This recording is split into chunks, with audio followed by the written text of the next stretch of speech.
Le chef du cabinet à la primature DOB d'Infoboussa a lancé officiellement les concertations nationales sur les systèmes alimentaires dans le cadre des préparatifs du Burundi au sommet mondial des systèmes alimentaires prévu au mois de septembre 2021 à New York. Dans son discours, il a indiqué que les systèmes alimentaires concernent tous les acteurs et tous les processus impliqués dans l'agriculture. L'objectif de ce lancement officiel des concertations nationales est de modifier toutes les parties prenantes des systèmes alimentaires burundais, a contribué de manière effective aux réflexions sur les politiques et des interventions à haut impact pour élaborer des voies nationales vers des systèmes alimentaires sains, durables, nutritionnels, résilients, afin que le Burundi puisse atteindre les objectifs nationaux et internationaux à travers un système de suivi et d'évaluation efficace.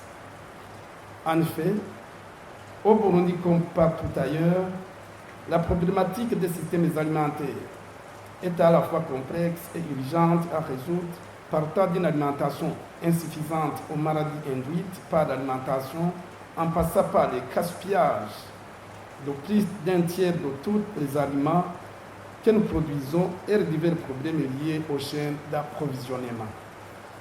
Ces concertations nationales sur les systèmes alimentaires s'inscrivent alors dans le processus continu d'amélioration de la situation nutritionnelle de la population burundaise auquel le gouvernement burundais s'est assigné à travers la planification et la mise en œuvre des interventions prioritaires à haut impact. Selon Richmond Tiemoko, représentant de UNFPI au Burundi, a précisé pourquoi le monde doit se focaliser sur le système alimentaire malgré le Covid-19. Doit-il se focaliser sur le système alimentaire?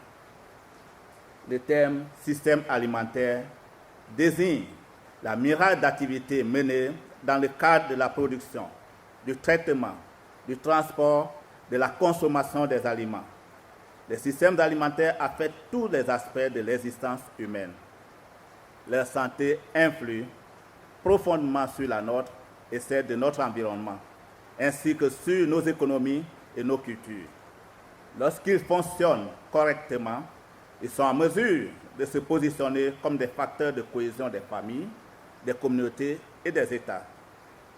Malheureusement, le contexte mondial nous a fait remarquer les limites des systèmes alimentaires actuels dans pratiquement tous les pays du monde.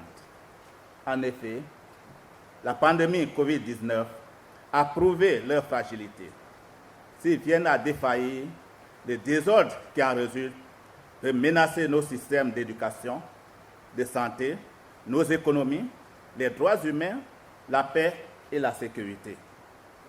En pareille situation, ce sont souvent les populations déjà pauvres ou marginalisées qui en pâtissent le plus.